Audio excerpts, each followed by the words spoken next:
Magandang umaga po sa inyong lahat. Ito po muna si Attorney Mike Operario. Wala muna tayong discussion sa politika. Saglitan lang natin itong isang kaso na nagvo-viral ngayon. Yung isang kaso ng isang lalaking tumalon sa LRT or MRT pagkatapos ay nasagasaan ng kotse sa ibaba. Sapagkat ang ginawa ng pulis nung namatay yung lalaki, dahil siya bumagsak doon sa kotse at nasagasaan, kinasuhan yung driver. Tama ba yung ginagawa ng mga pulis na ito na sa tuwing may mamamatay ay kailangan may kakasuhan sila ng reckless imprudence resulting to homicide? Pag-usapan po natin yan sa umagang ito. Sa aking palagay at sa estado ng batas, mali po ang practice na ito ng kapulisan. Sa tuwing may mamamatay, kahit na wala namang kasalanan yung mga driver, ay kinakasuhan nila na parang pakiramdam nila pag may namatay, kailangan may kasuhan. Hindi po ganun yun.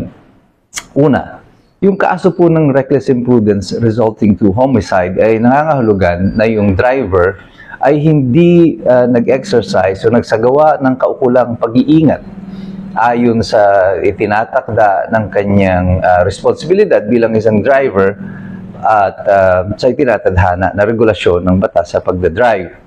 Ngayon, dahil sa hindi mo pag-iingat, ikaw ay nakadisgrasya, nakapagsanhi ka ng kamatayan ng ibang tao. So, ito ang mga unang tanong. Una, ikaw ba ay nag-iingat? Well, definitely mukha namang mabagal yung takbo ng driver. He was staying in his lane. At as a driver, you're expected to look at the road. You're not expected to look at the sky. Tingin ka sa taas, pati yung titingnan mo kung may magsusuicide ba. Hindi mo inaasahan na merong tatalon doon. So bakit ka i-expect ng batas na mag-exercise ng precaution against suicide, yung mga tumatalon?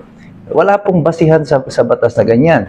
Ikalawa, ang sabi doon, reckless imprudence resulting to homicide. Ano ba ang naging cause of death ng tao? Bakit ba siya namatay? Is it because nasagasaan siya o dahil siya ay tumalon mula doon sa LRT? So malinaw na malinaw dito na hindi naman magkakaroon dapat ng pananagutan ng driver. It is very clear and simple from the video footages na walang kasalanan yung driver. Hindi nila kailangan kasuhan yung driver. He can be let go. Parang ganito rin yung nangyari noon doon sa Skyway. Nagmamaneho yung isang lalaki. Buti na lang meron siyang dashcam at nakuha na sa CCTV footage ng Skyway na merong isang nag-counterflow, a motorcycle na is not even allowed yung klase ng motorsiklo niya kasi it's below 400cc na umakyat doon sa rampa ng Skyway at sumalunga dito sa oncoming traffic.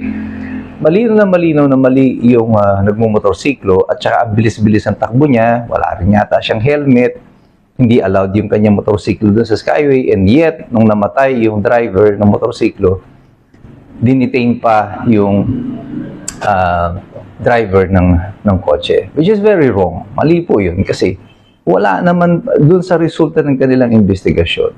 Malinaw na walang reckless imprudence doon sa parte ng driver. All of the elements of reckless imprudence resulting to homicide is not present. Lalo pa ito, nag-suicide, tumalon na nga eh. So, hindi mo pwedeng sabihin yung pagkakasagasa ng driver sa kanya, ng kotse, ang naging cause of death. Ang cause of death niya, yung kanyang pagtalon mula doon sa LRT. Consequential na lang na nasagasaan siya. Dapat nga dyan, kung tutuusin, ang may pananagutan pa doon sa damage sa sasakyan ay itong nag-suicide. Kaya lang dahil siya ay patay na, wala nang makukolekta sa kanya, hindi na rin siya makukulong. At kung may ari-arian siya, yun na lang ang pwedeng habulin ng may-ari ng kotse. Kung meron man siya na ari-arian na kung saan mahahabol niya yung danyos. At iyan ang estado ng batas.